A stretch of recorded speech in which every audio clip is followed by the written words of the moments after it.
त्याच्यामध्ये काही महत्वाचे परवलीचे शब्द आहेत, लक्षात घ्या. 3 म्हणता येतील आपल्याला मुख्य. एक म्हणजे we are entering into a multipolar world. Polarisation, ध्रुवीकरण कशाचंही करता उपयोगी नाही. त्यामुळे ते कमी ध्रुव तरी वाढवायचे आणि हळूहळू सर्वसमावेशक करत जायचं, ही एक भूमिका आहे मल्टीपोलर.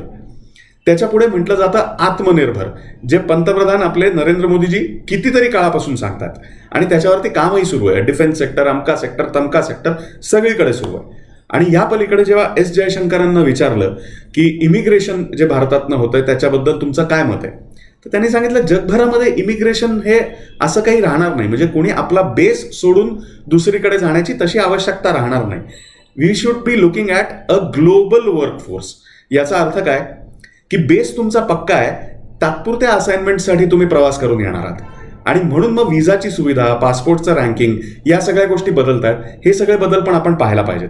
सो मी एक म्हणून एक चक्राकार आपण एक थोडीशी गती जी आहे ती पाहूया आपण. मल्टीपोलर, आत्मनिर्भर, global workforce leading to further multipolarity आणि सर्वांगीण.